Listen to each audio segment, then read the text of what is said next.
السلام علیکم دوستو، امید ہے آپ خیریت سے ہوں گے۔ آزادی بہت بڑی نعمت ہے، ایک خوبصورت اور پیارا ملک اللہ تعالیٰ کا عظیم احسان اور ایک بہت بڑا تحفہ ہے۔ بچپن کے ایام میں یوم آزادی کو بڑے پرجوش اور والہانہ انداز سے مناتے، ملی نغمے گاتے، سر سبز پرچم کو چومتے اور لہلہاتے۔ 14 اگست کے دن کا بڑا بے تابی سے انتظار کیا جاتا۔ خوشی تو ایسی دیدنی ہوتی جیسا کہ ہمارا پیارا ملک آج ہی آزاد ہوا ہو اور یہ آزادی کا پہلا دن ہو۔ اسی موقع پر ایک دفعہ ابا جان سے پوچھا کہ آپ نے تو اپنی آنکھوں سے پاکستان بنتے دیکھا، ہمیں بھی آزادی کے کچھ واقعات تو سنائیں۔ ابا جی کی آنکھیں بھر آئیں اور فرمانے لگے، میرے بچے، اللہ تبارک و تعالیٰ کا شکر بجا لاؤ۔ اس ذات باری تعالیٰ کا یہ عظیم احسان کبھی نہ بھولنا کہ جس نے پاکستان جیسا پیارا اور خوبصورت ملک ہمارے حصے میں لکھ دیا۔ ہمیں گھر بیٹھے بٹھائے یہ خوبصورت دھرتی عنایت فرما دی۔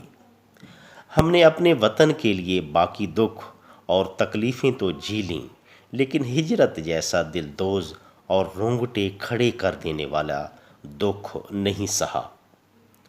حصول وطن کے لیے سب سے کٹھن، غم زدہ، خونی اور مشکل مرحلہ ہجرت تھا۔ انہوں نے ایک ٹھنڈی آہ بھری اور بھرائی ہوئی آواز میں گویا ہوئے کہ ہم نے یہاں سے ہجرت کر کے سرحد پار جانے والے لوگوں کی بھرپور مدد کی، ان کے مال و اسباب کی حفاظت کی، ان کی عزت و عصمت کی پہرے دار بن کر خیر و عافیت سے کیمپوں تک پہنچایا۔ لیکن بدلے میں ہم نے اس طرف سے آنے والے اپنے بھائیوں کی جلی کٹی لاشیں وصول کی۔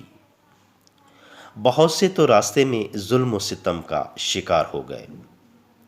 جو خوش قسمتی سے بچ کر یہاں پہنچنے میں کامیاب ہوئے، وہ بھی گویا زندہ لاشیں ہی تھیں۔ یہ تو ہمارا پیار، خلوص اور محبت تھی، اور انہیں پاکستان بننے کی خوشی کہ اتنے دکھ سہنے کے باوجود وہ بالآخر زندگی کی طرف لوٹ آئے۔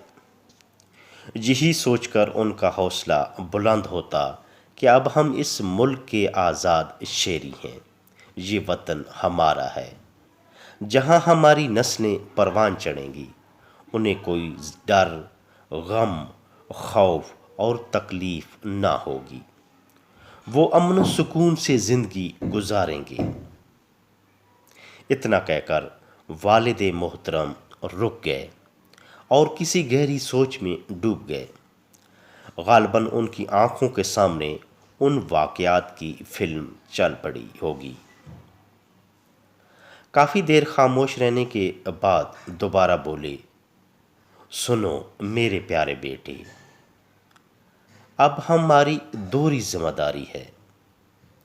ایک یہ کہ اللہ کے کرم سے ہمارا اپنا مسکن، اپنا گھر، اپنی جگہ ہی ہمارا مستقل ملک بن گیا۔ دوسرا یہ کہ ہمیں ہجرت کے جان لیوا صدمے برداشت نہیں کرنے پڑے۔ اس لیے اب ہماری ذمہ داری ہے کہ اس قرض کا حساب چکائیں، اپنے ملک کی تعمیر و ترقی، امن، خوشحالی، سکون، باہمی پیار و محبت اور بھائی چارے کو فروغ دینے میں اپنا کردار ادا کریں۔ حصول وطن کی خاطر قربانیاں دینے والوں کے احسانات کو ہمیشہ یاد رکھیں۔ اللہ تعالیٰ ہمارے پیارے وطن کو تا قیامت سلامت رکھے۔